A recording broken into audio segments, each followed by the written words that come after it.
हाँ जी, कैसे हैं सब। नमस्कार, मेरा नाम सचिन और मेहनत कर में आप सबका फिर से एक बार हार्दिक स्वागत है। और मेडाइवल हिस्ट्री के लेक्चर नंबर 18 पर हम पहुंच गए हैं। अभी हम अकबर को अच्छे से पढ़ रहे हैं मुगल पीरियड में। इससे पहले बाबर और हुमायूं को हम अच्छे से पढ़ चुके हैं। एक बार हम लास्ट की क्लास का रिवीजन कर लेते हैं कल का। तो कल हमने अकबर के युद्ध पढ़ने शुरू किए थे। अकबर के युद्ध में हमने पढ़ा कि शुरुआती दौर में सबसे पहले उसने मालवा को बाज बहादुर से जीता और फिर उसके बाद नर्मदा घाटी के आसपास का जो एरिया था उसको उस समय बोलते थे गढ़कटंगा, उसको दुर्गावती से जीता। उसको जीतने के बाद अपना फोकस पूरी तरह अकबर ने रखा था राजस्थान और गुजरात वाले एरिया पर। राजस्थान में अगर उसका सबसे ज्यादा पेज चला था तो वो चला था उसका मेवाड़ से। मेवाड़ में पहले उसकी उदय सिंह से अच्छी खासी झड़प हुई एंड देन उसके बाद हल्दी घाटी का 1576 में महाराणा प्रताप से उसका युद्ध हुआ था। बहुत अच्छे से हमने डिटेल में पढ़ लिया था। पूरे राजस्थान में सबसे मजबूत किला माना जाता था रणथंबोर का। रणथंबोर में उन दिनों चंद्रसेन की प्रस्तुति थी। उन दिनों चंद्रसेन का था इसका क्या कहते हैं, रणथंबोर का राजा। चंद्रसेन की मृत्यु के बाद जो चंद्रसेन का बड़ा भाई था उदयपुर कह रहा हूं, उदय सिंह उसका बड़ा भाई था। उदय सिंह ने जाके अकबर से दोस्ती कर ली थी, उसका मनसब बन गया था और अपनी बड़ी बेटी जगत गोसाई की शादी कर दी थी अकबर के बेटे सलीम से, जो आगे जाके जोधा कहलाई। जगत गोसाई थी जोधा। अकबर की शादी हुई थी हरका से, वो जोधा नहीं थी। जोधा थी जिसकी शादी हुई थी जहांगीर से, सलीम से, और उसका नाम क्या था, जगत गोसाई। वो किसकी बेटी थी, उदय सिंह। उदय सिंह कहां का था, तो उदय सिंह मारवाड़ का था। मारवाड़ का वही मालदेव जो हमने शेरशाह सूरी के समय पढ़ा था वो। ठीक है जी, तो इतना कल हमने पढ़ लिया था। अभी हम अकबर के युद्ध पढ़ रहे हैं। अब देखो थोड़ा सा नक्शे से समझो। थोड़ा सा नक्शे से अगर हम समझेंगे तो हमें चीजें थोड़ी और बेहतर क्लियर हो जाएंगी। ये देखो जी, राजस्थान का अगर एरिया ये है, ठीक है, तो ऊपर वाला ये जो एरिया है इतना, ये है आमेर। ये एरिया कौन सा है, आमेर। और आमेर के राजा कौन है, भारमल। राजा भारमल जोधा के पिताजी। ठीक है, ये नीचे वाला एरिया है पूरा मेवाड़। ये पूरा क्या है, मेवाड़। मेवाड़ पर पहले कौन थे, उदय सिंह। उदय सिंह के पिताजी कौन थे, राणा सांगा। और उदय सिंह के बेटे कौन थे, महाराणा प्रताप। ये तो हमने पढ़ लिया। महाराणा प्रताप के बेटे थे अमर सिंह के बेटे थे करण सिंह। ये सब हम अभी आगे पढ़ेंगे। तो ये सब कहां के कंट्रोलर रहे हैं, ये मेवाड़ के। इधर आ जाओ, इसके बराबर में यहां था मारवाड़। ये वाला एरिया कौन सा है राजस्थान का, मारवाड़ का शेरशाह सूरी के समय शासक कौन था, मालदेव की मृत्यु के बाद कौन बना वहां, चंद्रसेन। और चंद्रसेन की मृत्यु के बाद यहां का मारवाड़ का राजा कौन बन गया, इसका बड़ा भाई उदय सिंह। ठीक है, ये हमें पता होना चाहिए। और नीचे राजस्थान के दो बहुत छोटे छोटे डिस्ट्रिक्ट थे, ये बड़े बड़े। एक का नाम था डूंगरपुर, इसका क्या नाम है, डूंगरपुर। और इधर वाले डिस्ट्रिक्ट का नाम है बांसवाड़ा। क्या नाम है जी, बांसवाड़ा। अब इधर आ जाओ, ये है जैसलमेर। आपने सुना होगा ना जैसलमेर, राजस्थान में इधर पड़ता है जैसलमेर। ऊपर आ जाओ, यहां है बीकानेर। क्या है, बीकानेर। देखो ये मैंने तुम्हें थोड़ा सा ज्योग्राफिकल लोकेशन से अगर हमें पता हो, अगर आप राजस्थान का ये नक्शा पढ़ेंगे, मानचित्र पढ़ेंगे, तब आपको इनके बारे में अच्छे से और पढ़ने को मिलेगा। बेसिकली पहले ये रियासतें होती थी पुरानी। सबसे बड़ा था मेवाड़। ये मेवाड़ ही ऐसा था जो मुगलों से बराबर टक्कर लेते रहे। बाकी के आसपास के जितने भी थे, चाहे आमेर हो, चाहे मारवाड़ हो, चाहे जैसलमेर, चाहे बीकानेर, चाहे मेड़ता हो, नागौर हो, सबने जाके अकबर की स्वाधीनता को स्वीकार कर लिया था। लेकिन अंत तक अगर किसी से पंगा लेते रहे मुगल, तो वो था मेवाड़। मेवाड़ ऐसा था, ये वाला एरिया, जो मुगलों के अधीन नहीं हुआ। महाराणा प्रताप के बाद जब उनके बेटे आए थे अमर सिंह, तो अमर सिंह भी लगातार विरोध करते रहे मुगलों का। लेकिन जब अमर सिंह के बाद उनके बेटे गद्दी पर बैठे थे करण सिंह, नॉट गद्दी पर, इन्हीं के शासनकाल में ये होते थे महाराणा, और महाराणा से नीचे जो होता था वो होता था राणा। तो जिस समय महाराणा अमर सिंह थे उस समय राणा थे उनके बेटे करण सिंह। करण सिंह को जब ये जिम्मेदारी मिली तो उन्हें लगा यार क्या हम इतने समय से, देखो जब बाबर था तो बाबर के समय ये मेवाड़ के जो लड़े, कौन लड़े? राणा सांगा। ठीक है। अकबर के समय राणा सांगा के बेटे उदय सिंह अकबर से लड़ते रहे। उसके बाद महाराणा प्रताप अकबर से लड़ते रहे। उसके बाद इधर आया जहांगीर, तो जहांगीर ने अमर सिंह से लड़ने के लिए एक मुहिम भेजी। तो ये मेवाड़ के लोग लगातार जैसे जैसे मुगल बादशाह बदल रहे हैं, लगातार मेवाड़ पर अटैक करते जा रहे थे। अब मेवाड़ क्योंकि लगातार इतने समय से युद्ध लड़ रहा था, इतने समय से युद्ध लड़ता हुआ आ रहा था कि अब मेवाड़ को पैसे का घाटा लगना शुरू हो गया। और अमर सिंह के समय तक, करण सिंह के समय तक अब मेवाड़ को ये चीज समझ आ गई थी, चित्तौड़गढ़ वाले एरिया को भी और इन सारे राजपूतों को ये चीज समझ आ गई थी कि अब हम मुगलों से टक्कर नहीं ले सकते, क्योंकि मुगल अब तक संपूर्ण भारत पर लगभग कब्जा कर चुके थे और उनको अब मेवाड़ जीतने में कोई खास एफर्ट नहीं डालने पड़ते। और इस चीज को इन्होंने भी समझा और अमर सिंह ने जाके, अमर सिंह के जो बेटे थे करण सिंह जाके अकबर के सामने उन्होंने बोला कि ठीक है भाई, समझौता कर लेते हैं। और मेवाड़ और फिर अकबर के बीच में समझौते हुए और फाइनली जो मेवाड़ था वो भी किनके अधीन आ गया? मुगलों के अधीन आ गया था। संपूर्ण राजस्थान पे अकेले अकबर ने कब्जा कर लिया। आप समझिए वो अपने समय कितना बुलंद बादशाह रहा होगा। सारी की सारी रियासतों को उसने अपने बस में कर लिया। सारे रजवाड़े मिलकर भी अकबर को हरा नहीं पाए थे। इसका मेन कारण क्या था कि अकबर हराने के बाद सारे राजपूतों को बिल्कुल बराबरी का सम्मान दिया करता था। और राजपूत सम्मान के ही भूखे होते हैं, नॉट राजपूत, हर इंसान सम्मान का भूखा होता है। अगर आप सामने वाले का सम्मान करेंगे तो वो भी आपका सम्मान करेगा। अकबर जानता था कि अगर मुझे सबको लेके साथ में चलना है तो सबको साथ का समझना पड़ेगा, सबको बराबर समझना पड़ेगा। इसलिए चाहे उससे कोई छोटा राजा हो चाहे कोई बड़ा, खैर उससे बड़ा तो कोई राजा था ही नहीं उसके समय, उससे जितने भी छोटे राजा थे सबको उसने बड़ा सम्मान दिया था। इसलिए तो आसानी से सब जाके अकबर की स्वाधीनता सबने स्वीकार कर ली थी। बिकॉज क्या था कि अकबर से चाहेंगे तो लड़ तो पाएंगे नहीं, आप भले ही पंगा ले लोगे लेकिन आपकी जीत तय नहीं हो पाएगी, क्योंकि अकबर पूरे भारत का बादशाह था। उसकी आर्मी बहुत बड़ी थी, उस पर पैसों की कमी नहीं थी। उसका टैक्स का जो कलेक्शन हो रहा था पूरे भारत से आ रहा था, तो उस पर पैसा बहुत था। तो ये मेवाड़ की कहानी थी। आगे जाके मेवाड़ भी अकबर के अधीन आ गया था। तो संपूर्ण राजस्थान उसने जीत लिया है। ये वाला एरिया उसके कंट्रोल। अब मैं इसको मिटा के समझा देता हूं जी। देखो ये तो मैंने सिर्फ राजस्थान के बारे में समझाया। अब देखो अकबर क्या क्या जीत चुका है, जितना हमने पढ़ लिया। अब हम समझते हैं जो जो उसने पढ़ लिया, हमने जो जो पढ़ लिया है। सबसे पहले देखो इतना तो उसका एरिया था ही, थोड़ा नीचे बन गया ये। इतना तो एरिया अकबर को मिला ही था जब वो गद्दी पर बैठा था। ठीक है, अगर इसमें से मैं राजस्थान को हटा दूं तो ठीक है। हमने पढ़ लिया है उसने पहले मालवा जीत लिया अपने समय। क्या जीत लिया? मालवा। मालवा किससे जीता? बाज बहादुर। इतना हमने पढ़ लिया है लास्ट क्लासेस में। उसके बाद वो और नीचे आया और ये वाला एरिया उस समय किसके पास था? दुर्गावती। दुर्गावती के पास। इस एरिया का क्या नाम था उस समय? गढ़कटंगा। गढ़कटंगा। इसको अकबर ने जीत लिया। हमने लास्ट क्लास में अच्छे से पढ़ लिया, अकबर ने लगभग पूरे राजस्थान को अपने कंट्रोल में कर लिया। अब अकबर के सामने क्या चुनौती है कि गुजरात को जीता जाए और उसके बाद इधर जो बिहार, बंगाल और उड़ीसा वाला एरिया है वो जीता जाए। तो अब अकबर फोकस कर रहा था, जब अकबर ने इतना साम्राज्य जीत लिया तो अब उसने गुजरात पर फोकस किया और गुजरात के बाद उसने इधर बिहार, बंगाल और उड़ीसा पर फोकस किया। और जब ये पूरा जब जीत जाएगा तो बचेगा क्या? दक्षिण भारत, ये वाला एरिया। फिर वो उसके बाद दक्षिण भारत आया और उसने दक्षिण भारत को जीता। और जब 1605 में उसकी मृत्यु हुई थी तब तक वो पूरे भारत को एक मुट्ठी में बांध चुका था, जिसमें से हमने बहुत अच्छे से मालवा, दुर्गावती और राजस्थान वाला इतिहास पढ़ लिया है। ठीक है, आज हम शुरू करते हैं गुजरात के बारे में। ठीक है, देखो हम जानते हैं बाबर का एक खानदानी टाइटल था मिर्जा। ठीक है, तो ये जो मिर्जा जो लोग थे ये मुगलों से बड़े प्रसन्न रहा करते थे, क्योंकि मुगल भी कभी खुद मिर्जा थे। लेकिन जब अकबर शासन में आया तो उसने मिर्जाओं को थोड़ा कम समझा और उसने सारे धर्मों को बराबर समझा।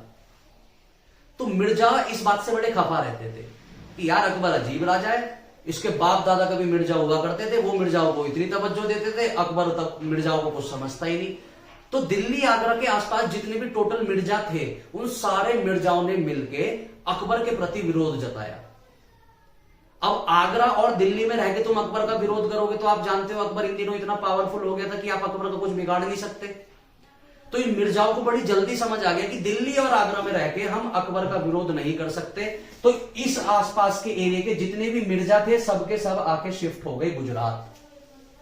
ठीक है, और गुजरात में शिफ्ट होने के बाद वो धीरे धीरे अपना संगठन बना रहे थे अकबर का विरोध करने के लिए, है ना। गुजरात में वो धीरे धीरे क्या बना रहे थे, संगठन। अकबर क्यों चाहेगा कि मुझसे दूर जाके कोई मेरा विरोधी धीरे धीरे धीरे धीरे अपना संगठन बना के मजबूत हो जाए, हो सकता है कल को आके वो मुझ पर कोई बड़ा हमला कर दे। तो अकबर को जो ऐसे संगठन थे जो उसका विरोध कर रहे थे उनको तोड़ना बहुत ज्यादा जरूरी था। तो पहला कारण तो यह था कि गुजरात पर अटैक करना था उसे। दूसरा, गुजरात शुरू से ही व्यापारिक केंद्र रहा। ये पूरा इधर पानी पानी है ना, अरब सागर है। शुरू से ही अगर भारत का व्यापार हुआ पश्चिमी देशों से तो गुजरात के रास्ते होता था, है ना। तो भारत की व्यापारिक राजधानी गुजरात रहती थी। अगर कोई भी मुगल बादशाह है तो वो चाहेगा कि भैया मेरे पे जो ऐसे कम से कम रियासत तो मेरे हाथ में हो जिसपे पैसा बहुत आता हो, और सबसे ज्यादा पैसा उन दिनों गुजरात से आया करता था। तो दूसरा कारण था गुजरात पर अटैक करने का क्या, सबसे पहले व्यापारिक राजधानी थी, आर्थिक राजधानी थी, इकोनॉमिकल स्टेट थी, फाइनेंशियल स्टेट थी, इसलिए उसने गुजरात पर अटैक किया। दूसरा क्या कारण था कि भैया धीरे धीरे यहाँ के जो मिर्जा थे वो अकबर का विरोध करने की प्लानिंग बना रहे थे, तो उस विरोध को शांत करना था। और तीसरा, गुजरात की मिट्टी बड़ी उपजाऊ थी, उर्वरकता इतनी थी यहाँ की मिट्टी में कि यहाँ की फसल बड़ी अच्छी होती थी। तो गुजरात पर अकबर ने हमले क्यों करे, गुजरात पर हमलों के कारण में आप क्या क्या लिख सकते हैं। सबसे पहला, मिर्जाओं के विरोध को शांत करना है ना, मिर्जाओं के विरोध को दबाना है, इसलिए जा रहा है अटैक करने गुजरात। दूसरा, गुजरात आर्थिक स्थिति से बड़ा मजबूत था, इसलिए हम लिख सकते हैं वो आर्थिक राजधानी था उन दिनों। क्यों था आर्थिक राजधानी, क्योंकि मध्य देशों से या पश्चिमी देशों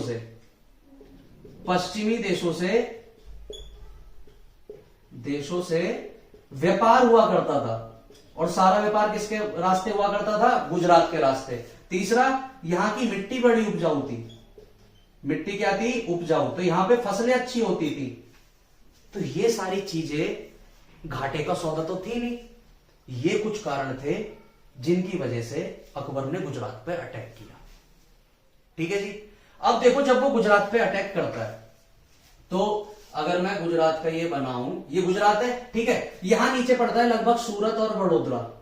सूरत, बड़ौदा, ये वही बड़ोदरा है जो जहां पर इनकी सरदार वल्लभ भाई पटेल जी की अभी मूर्ति बनी है, ये वही बड़ौदा है। ठीक है, और यहां पर ऊपर वाले एरिया में पड़ता है, अब अहमदाबाद वगैरह जो पड़ता है वो थोड़ा ऊपर पड़ता है। यहां क्या पड़ता है, अहमदाबाद।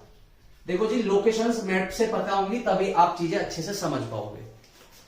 1572 में, कब, 1572 में अकबर यहां अजमेर के रास्ते, मेवाड़ के रास्ते गुजरात पर अटैक करता है।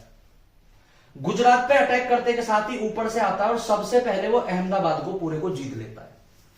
अहमदाबाद में उसको खास कोई विरोध, बहुत बड़ा विरोध झेलने को नहीं मिलता, अहमदाबाद को आसानी से अकबर कंट्रोल कर लेता है। लेकिन ये जितने भी मिर्जा थे ये शिफ्ट हो चुके होते हैं गुजरात, बड़ौदा, भड़ोच वाले इलाके में, जो आज का भड़ोच है, गुजरात है, बड़ोदरा है ना, ये सारे जो इलाके हैं, उन दिनों ये सारे मिर्जा यहां पर शिफ्ट हो चुके थे। तो अकबर वो सोचता है कि यार मेरा मेन विरोध तो मिर्जाओं से है, तो मिर्जाओं को मारना है। तो वो यहां से अहमदाबाद से नीचे आता है गुजरात और इन सारे मिर्जाओं को मार देता है। मारता नहीं है, इन्हें झुकने पे मजबूर कर देता है, इन्हें मजबूर कर देता है कि अकबर से समझौता करे। और मिर्जाओं को भी लगता है कि भाई अभी पार नहीं पड़ेगी, अकबर खार खाया बैठा है, इतनी दूर से चल के आया है, अगर अभी मना करेंगे तो सरकलम कर देगा। और इन दिनों अकबर इतना बुलंद हो चुका था क्योंकि वो आसपास के सारी ताकतों को जीत के अपने साम्राज्य में मिला चुका था, तो मिर्जा किस खेत की मूली थे उनके सामने। तो मिर्जाओं को भी लगा कि अभी हम अकबर की स्वाधीनता स्वीकार कर लेते हैं, अभी अकबर गुस्से में है, अगर इसके समझौते को मानने के लिए मना करेंगे तो मार देगा। तो इन्होंने क्या किया कि मिर्जाओं ने समझौता कर लिया अकबर से। अब ठीक है, अकबर से समझौता हो गया तो अकबर ने जो जो शर्तें रखी इन्होंने मान ली, और शर्त पूरी होने के बाद अब गुजरात का पूरा टैक्स जाता था अकबर को। अकबर इस चीज से खुश हो गया और अकबर वापस चला गया आगरा।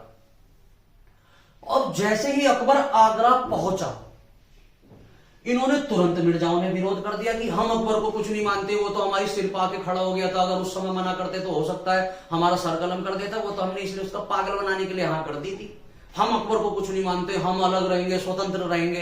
अकबर की हो गई बुद्धि खराब, वो आगरा पहुंच गया था सारी आर्मी को लेके। अब आगरा से दोबारा गुजरात आना मतलब पूरे राजस्थान को पार करके फिर आना, और राजस्थान तो भारत का सबसे बड़ा राज्य है। इतने बड़े राज्य को पूरे को पार करके आने में कम से कम 5 हफ्ते लगते थे। 5 हफ्ते मतलब 7 पंजे 35, कम से कम 35-40 दिन, क्योंकि आप अकेले थोड़े नहीं आ रहे भाई, आपके साथ आर्मी है, हाथी है, घोड़े हैं, सेना है, पैदल आर्मी है, सबको साथ लेके चलना है ना। अब अकबर जैसे ही आगरा पहुंचा और इन्होंने मिर्जाओं ने दोबारा विरोध किया, अकबर की बुद्धि खराब हो गई। उसने बोला अब इन्हें मिर्जाओं को मैं बता के रहूंगा। 7 दिन के अंदर वो दिल्ली से गुजरात पहुंच गया था, पूरा राजस्थान पार करके। पूरे इतिहास की सबसे जल्दी की गई ये क्या है, पहुंच है। पूरे राजस्थान को सेना के साथ उसने 7 दिन में पार करके गुजरात पहुंच गया था। नॉर्मली इस रास्ते को पार करने में 5 हफ्ते लगते थे, वो 7 से 9 दिन में पार करके पूरा राजस्थान पार करके गुजरात पहुंच गया विद आर्मी, हाथी घोड़ों सबको लेके। इतनी तीव्र गति से वो गुजरात की तरफ बढ़ा था, इतनी तेज गति से, और आता है और आने के बाद इस बार इन मुरजाओं को बुरी तरह कुचल देता है, बुरी तरह मार काट देता है सबको। इमेजिन करो जब वो रास्ते में आ रहा होगा, दिल्ली से राजस्थान की तरफ बढ़ते हुए गुजरात आ रहा होगा, उसकी कितनी बुद्धि खराब हो रही होगी कि अभी तो इन्हें समझा के गया था और फिर मैं आगरा पहुंच गया, फिर दोबारा इन्होंने विरोध कर दिया। तो वो जो बुद्धि जो खराब हुई थी वो 9 दिन में पहुंचा दिया सारी सेना को, और उसके बाद जो इन्हें मिर्जाओं को मारा है। मिर्जाओं की संख्या उन दिनों 15,000 थी लगभग, और ये सारे लड़ना जानते थे। अकबर सिर्फ 3,000 की आर्मी लेके आया था अपनी, क्योंकि छोटी आर्मी को तुम इतनी जल्दी लेके आ सकते हो, बड़ी आर्मी को नहीं ला सकते। 3,000 की अकबर की आर्मी 15,000 के मिर्जाओं पर भारी पड़ गई थी, क्योंकि अकबर के अंदर उन दिनों जोश था, खून था, जुनून था। मिर्जाओं को जो मारा है इसने, मिर्जा सारे खत्म। अच्छा, और एक चीज देखो, उन दिनों इधर से पुर्तगाल भारत घुस चुका था, यूरोप, क्योंकि देखो ये समय क्या आ गया है 1570 लगभग, और हम जानते हैं 1498 में ही सबसे पहले पुर्तगाल से वास्को डी गामा भारत आ गया था। अब जब अकबर ने गुजरात पे इतनी ताबड़तोड़ हमला किया और इतनी बुरी तरह मिर्जाओं को मारा, तो इधर से पुर्तगाल के लोग बैठे बैठे अकबर को देख रहे थे कि यार क्या राजा है। उन दिनों पुर्तगाल का जो विजन था, जो उनका प्लान था, वो ये कि हम जाके भारत पर अटैक करेंगे। उनको लगा सेंट्रल में कोई ऐसे ही कमजोर राजा बैठा होगा, हम जाते हैं, क्योंकि इन दिनों तक इस वाले एरिया पे जो पानी वाला एरिया है उस पर ये पुर्तगाल लोग अपना पूरा कब्जा जमा चुके थे, और इनको लग रहा था कि भारत के आसपास का जो पानी वाला क्षेत्र है उस पर तो हमने कब्जा कर ही लिया है, अब सीधे चलते हैं और सेंट्रल भारत पर अटैक करते हैं। जब उन्होंने देखा कि सेंट्रल भारत पर अभी ऐसा बादशाह बैठा है जो 7 दिन में अपनी आर्मी लेकर आ गया गुजरात और मार काट के वापस चला गया, पुर्तगाल ने भी हाथ जोड़ लिए थे कि अभी हम जाके यहां अटैक नहीं करेंगे। तब फिर पुर्तगाल ने कहां अटैक करे, नीचे नीचे, क्योंकि उन दिनों यहां पर बहुत ज्यादा डिस्टरबेंस चल रही थी, ये आपस में लड़ रहे थे, तो यहां पर फूट डालना आसान था, इसलिए पुर्तगाल फिर यहां से यहां आ गए, यहां पर नहीं गए। क्यों नहीं गए थे? क्योंकि उन्होंने पहली बार में ही देख लिया था कि इन दिनों जो दिल्ली की गद्दी पर बैठा है वो बादशाह कैसा है। आप भी डर जाओगे ना, आप मान के चलो किसी से लड़ने जा रहे हो और लड़ने से पहले आपने देख लिया कि रे भैया ये तो गला पकड़ के उठा देता है इंसान को, लेकिन किसी की नड़िया पकड़ के उठा दिया, किसी के माथे में छुरी दे दी, किसी के कुछ दे दिया, आप लड़ने नहीं जाओगे ऐसे इंसान से, आपको जान प्यारी है ना अपनी। ऐसी पुर्तगाल भारत पे अटैक करने की सोच रहा था, लेकिन उसने देखा भैया अकबर है, ये तो दाब दाब के सबको अकबर लेके जा रहा था, पुर्तगाल पीछे हट गया, और यहीं पे अकबर ने सबसे पहली बार समुद्र देखा था। गुजरात वाला एरिया है ना, तो यहां से यहां तुम्हें पार करने आना पड़ेगा। इस वाली खाड़ी को हम क्या बोलते हैं? खंबात की खाड़ी। तो खंबात की खाड़ी पार करके जब वो यहां से यहां आया, तो इसी बीच इसने सबसे पहले क्या देखा था? अकबर ने समुद्र। और यहीं भेंट हुई थी, इसकी मुलाकात हुई थी पुर्तगालियों से। पुर्तगाली हाथ मिलाने में भी शर्मा रहे थे कि मिलाए ना मिलाए, कभी हाथ पकड़ने के मामले यहाँ को खींच ले और मार दे, क्योंकि अकबर को उन्होंने देख चुके थे कि भाई ये राजा ठीक नहीं है। ठीक है, तो गुजरात उसने ऐसे जीता, और फिर गुजरात को जीतने के बाद उसने अपने सूबेदारों को बिठा दिया, और गुजरात का टोटल कलेक्शन कहां आने लगा? किसके पास आने लगा? अकबर के पास आने लगा। तो अब राजस्थान के साथ साथ गुजरात भी अकबर की सल्तनत में मिल गया। अब उसका मेन टारगेट है बिहार, बंगाल और उड़ीसा। बिहार, बंगाल और उड़ीसा। अब देखो बिहार, बंगाल और उड़ीसा के बारे में समझो। हमने देखो गुजरात की उसकी जीत देख ली, वो गुजरात कैसे जीता, पूरा राजस्थान देख लिया, मालवा देख लिया, और नीचे गढ़कटंगा देख लिया। अब हम क्या देखने जा रहे हैं? बिहार, बंगाल और उड़ीसा, ये वाला एरिया मोटा मोटा। ठीक है, तो अगर मैप के माध्यम से समझेंगे,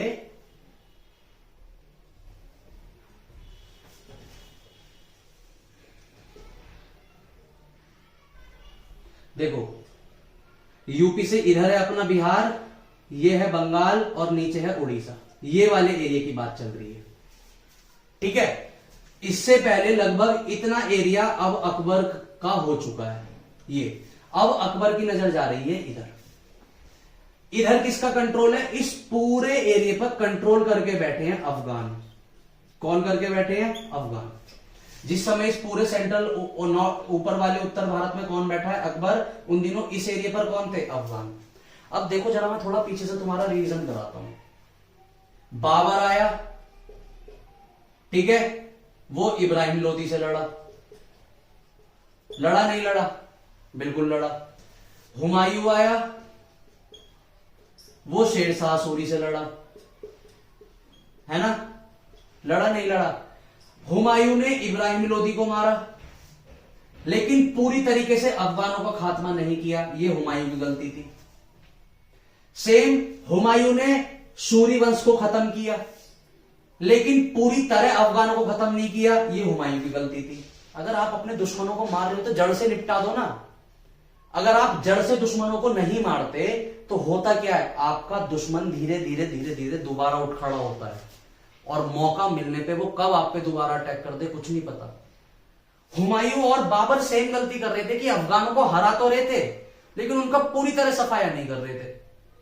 और पूरी तरह सफाया ना करने का ये रिजल्ट क्या होता था कि वो धीरे धीरे धीरे धीरे दोबारा अपनी आर्मी बना के मुगलों का विरोध कर देते थे। अब जब हुमायूं के बाद इधर कौन आ रहा है? अकबर।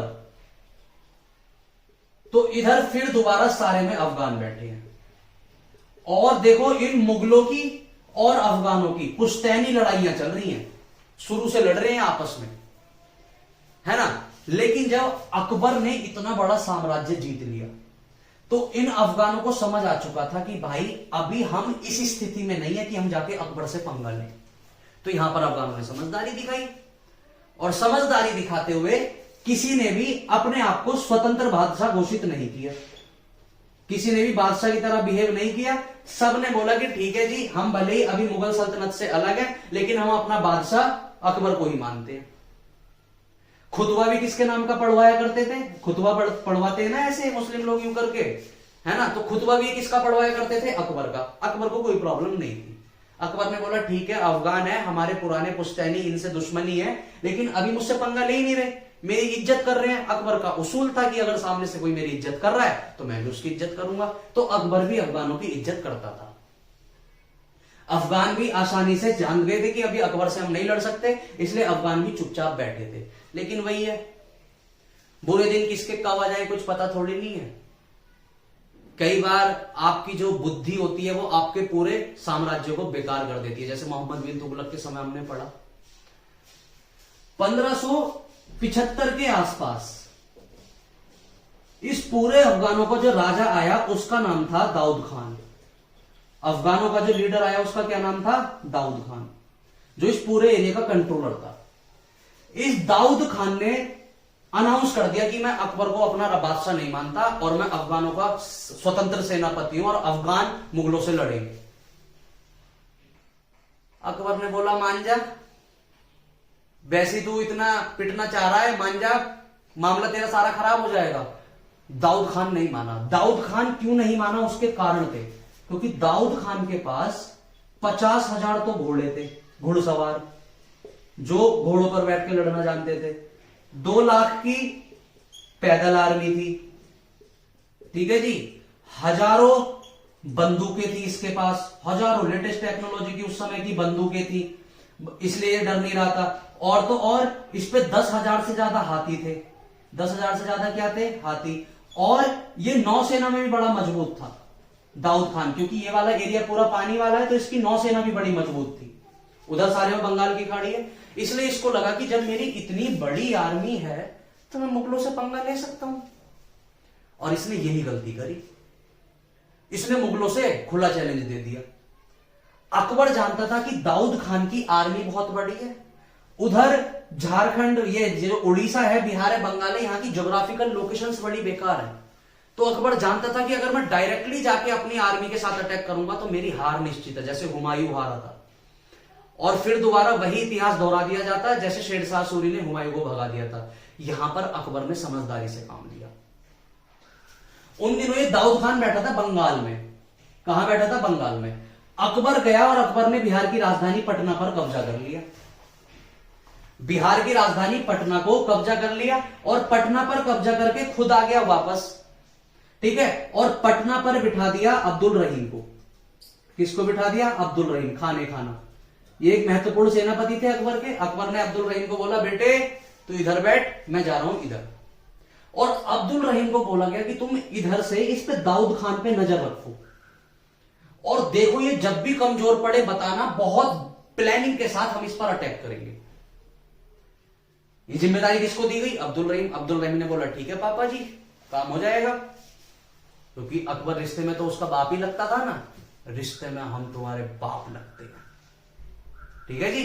अब हुआ क्या, एक समय ऐसा है कि दाऊद खान कमजोर पड़ने लगा और इसी का इंतजार कर रहे थे मुगल बिहार में बैठे हुए। उन्होंने बहुत तेज गति से दाऊद खान पर अटैक किया। जब दाऊद खान पर अटैक किया तो दाऊद खान लड़ा, क्योंकि शुरुआत में उसको लग रहा था कि मैं मुगलों को हरा दूंगा। लेकिन जब अब्दुल रहीम ने प्लानिंग के साथ दाऊद खान पर अटैक किया तो दाऊद खान इस युद्ध में हार गया। और जब हार गया तो भीगी बिल्ली बन गया, और बनने के बाद उसने अकबर से समझौता कर लिया कि चाचा देखिए गलती हो गई थी, मुझे तो लगा मैं तुम्हें मार काट दूंगा, तुमने उल्टा मुझे ही पकड़ लिया।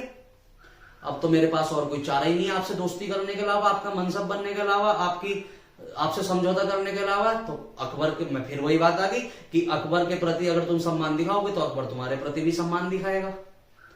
तो अकबर ने इससे थोड़ा बड़ा टैक्स लेके और इसको दोबारा इसके सारे राज्य दे दिए। लेकिन इसने क्या करा कि इसने फिर दोबारा जाके विरोध कर दिया। ये भूल गया, इसने, लगता है इसने गुजरात वाली हिस्ट्री नहीं पढ़ी थी कि गुजरात के मिर्जाओं ने गलती करी थी, 7 दिन में आके मिर्जाओं को जड़ से निपटा के चला गया था अकबर।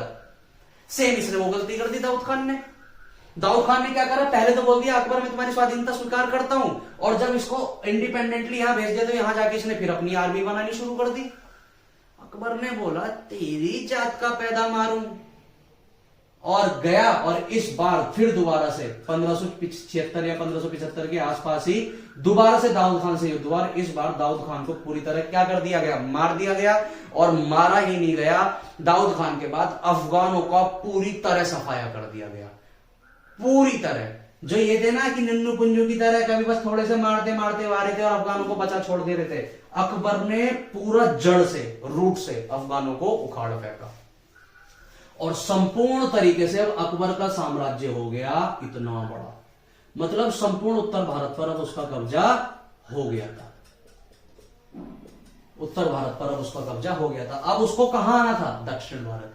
लेकिन उन दिनों अकबर के सामने पता है सबसे बड़ी समस्या क्या थी, कि उसका ये वाला एरिया बहुत ज्यादा डिस्टर्ब हो गया, जो भारत का पश्चिम उत्तर एरिया है, लाहौर, काबुल, पंजाब वाला जो एरिया है, यहां पर बहुत ज्यादा डिस्टर्बेंस हो गया। अकबर का एक सौतेला भाई था जो पंजाब में बैठा था, और जब अकबर इधर गया ना लड़ने, तो उसने देखा कि अकबर तो अभी इधर गया हुआ है लड़ने, उसने मौका का फायदा उठाते हुए इधर से विरोध कर दिया। उसको लगा कि अकबर तो अभी यहां गया हुआ है, ये वाला एरिया पूरा खाली है, मैं विरोध करके इतने एरिया को जीत लेता हूं। अकबर ने बोला तेरी ऐसी, अकबर ने क्या किया, मान सिंह जो अकबर का सबसे भरोसेमंद सेनापति था, मान सिंह को जिम्मेदारी दी, जाओ और काबुल, कंधार, लाहौर वाला एरिया को पूरी तरह शांत करो। ठीक है, तो मान सिंह जाते हैं और जो इसका अकबर का सौतेला भाई था मिर्जा, उसके विरोध को दबा के इस एरिया को दोबारा से शांत कर देते हैं। इसी बीच जम्मू कश्मीर में विरोध हो उठता है। जम्मू कश्मीर के लोग अकबर से मना कर देते हैं कि अकबर को हम अपना बादशाह नहीं मानते। तो अकबर जम्मू कश्मीर भेजता है एक बहुत महान राजा बीरबल को, सबने नाम सुना होगा बीरबल। लेकिन जम्मू कश्मीर का जो विरोध था वो थोड़ा जंगली था, वहां के जो लोग थे ना वो जंगली जीवन, ट्राइबल जीवन बहुत जीते थे। तो इस विरोध को जाके बीरबल ने शांत तो कर दिया, जम्मू कश्मीर दोबारा से अकबर का हिस्सा, अकबर के साम्राज्य का हिस्सा तो बन गया। लेकिन इस विरोध को शांत करते हुए जम्मू कश्मीर में बीरबल की मृत्यु हो गई थी। ठीक है, देखिए अकबर कितने युद्ध लड़ रहा है लगातार। ठीक है, ये था उत्तर भारत का इतिहास अकबर का। उत्तर भारत के इतिहास को अब मैं अगर कंक्लूड करूं तो हमने क्या क्या पढ़ा, देखो जी। सबसे पहले उसने मालवा जीता। मालवा किससे जीता, तो बाज बहादुर से जीत लिया, है ना जी। फिर उसने गढ़कटंगा वाला एरिया जीता, नर्मदा के आसपास का एरिया, वो किससे जीता, तो वो उसने दुर्गावती से जीता। ठीक है, मेवाड़ में उसकी झड़प किस किस से हुई, तो मेवाड़ में उसकी झड़प उदय सिंह और महाराणा प्रताप से हुई, महाराणा प्रताप से हुई। ठीक है, इसके बाद उसने मेवाड़ के बाद बराबर वाला एरिया मारवाड़ भी जीत लिया। मारवाड़ के तो उदय सिंह ने जाके खुद संबंध बना लिए थे।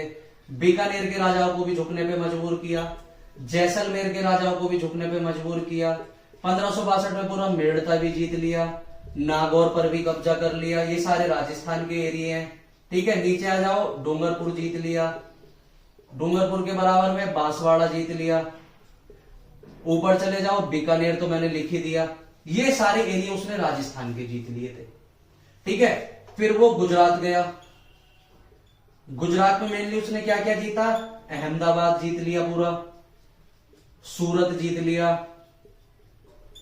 बड़ौत जीत लिया, और नीचे आओगे सूरत, बड़ौत, अहमदाबाद, यही। ठीक है, गुजरात पूरा लगभग गुजरात ये जीत लिया। फिर वो गया पूर्वोत्तर भारत, वहां उसने बिहार जीत लिया, बंगाल, उड़ीसा, ये अकबर के अधीन आ गया। पश्चिम उत्तर गया तो उसने पूरे पश्चिम उत्तर और उत्तर की साइड में उसने जम्मू कश्मीर को अपनी सल्तनत में, अपनी मुगल सल्तनत में मिला लिया।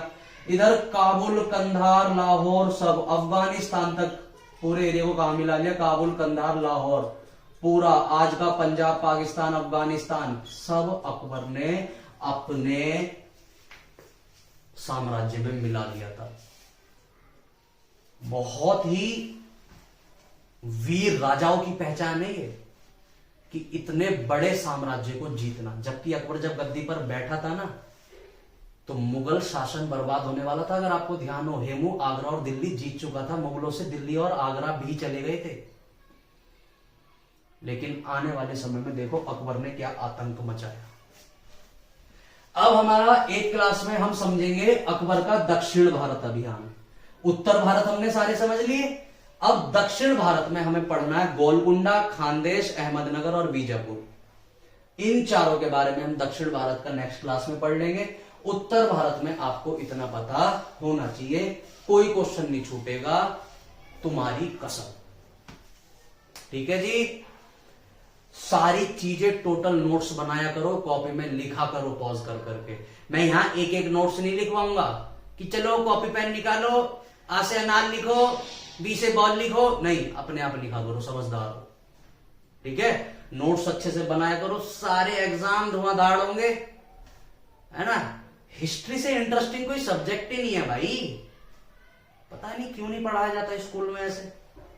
कितना मजा है। अभी तो तुम आगे देखो, सलीम आएंगे, अनारकली आएंगी, नूरे जहां आएंगी, फिर जहां वो आएगा शाहजहां, मुमताज के चक्कर में बर्बाद। 14 बच्चे पैदा करे थे उसने सिर्फ मुमताज से, और 14 बच्चे की डिलीवरी के समय बेचारी मुमताज मर गई थी। पागल हो गया था मुमताज के मरते के साथ ही। उसके आगे औरंगजेब, वो तो खैर पागल ही था, वो बीवी पे ध्यान ही न देवा था। उसने तो अपनी बीवी के लिए भी महल बनवाया, तो उसे तो बोलते हैं क्या, घटिया महल। औरंगजेब ऐसा था जो लड़की वड़की पे ध्यान नहीं देता था, बाकी जहांगीर ये तो पक्के अय्याशी थे। औरंगजेब पूरा मारकाट पे बिलीव रखता था। ठीक है जी, वो हम आगे धीरे धीरे समय के साथ पढ़ते रहेंगे। चलिए, धन्यवाद।